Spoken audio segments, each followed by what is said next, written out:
So, in my recent video on the particle mo, I got asked this question here about, can I explain how no interacts with particles such as wa, o, and ni, right? What's going on here? And the answer is nothing is going on here. Nothing at all, which is completely normal. So let's explain why. First and foremost, the no that we're talking about right now is not a particle. It's not the particle no that we see in words like watashi no hon.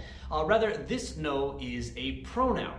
And this no is used in Japanese like the pronoun one is used in English to replace a noun which is established from context. So in order to not be repetitive, in English we say things like my pen is the red one instead of my pen is the red pen. And in Japanese, no does the same. So you can say, instead of watashi no pen wa akai pen desu, you can just say watashi no pen wa akai no desu. Now, pronouns are nouns, so this no is a noun, which means you have to do everything you normally do with nouns, right? If you want to modify it with an adjective, you have to have na there. So if I say the pretty one, it's kirei nano, not kirei no. And it can be modified with verbs in a relative clause, right? Watashi ga tabeta no, the one that I ate. Pretty straightforward. The only trick at all is that if it would be used with a possessive, as in mine, my one, you combine the no's together. So just remember that no is a no. Haha, there you go. So watashi no desu means it is mine. If you do say watashi no, then what you're actually saying is my one's something. Like watashi no kuruma is my one's car, which is quite an awkward phrase, but I guess it can exist. Anyway, so that's what that no is doing. So when you see something like no wa or no o in a Japanese sentence, you're just seeing a noun attached to a particle. So if I say akai pen wa takai desu, saying the red pen is expensive, right? But if I say akai no wa takai desu, I'm saying the red one is expensive.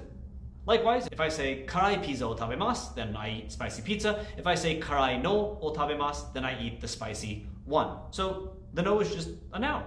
So to answer the question again, no interacts with those particles like any other noun does.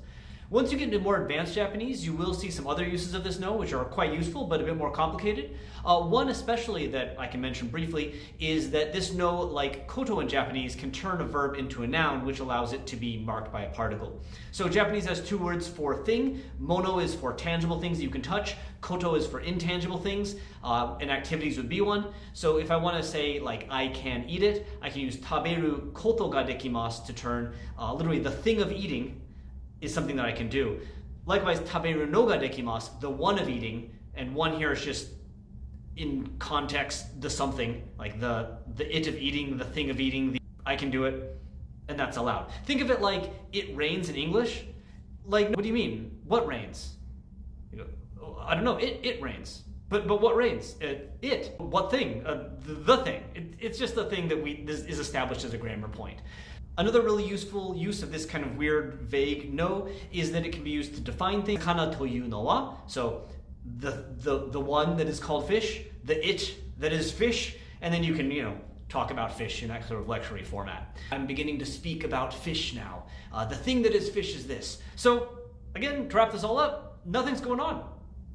No interacts with particles like any other noun does because it's a noun. Don't get this confused with the possessive no though, that is a particle, but this no that you're seeing right now, it's a pronoun, a special type of noun, but a noun nonetheless. I hope that answered the original person's question. If you have any questions for me, I don't know, leave them in the comments and I'll get around to them sometime. In which video? Well, the atarashi no. See you then.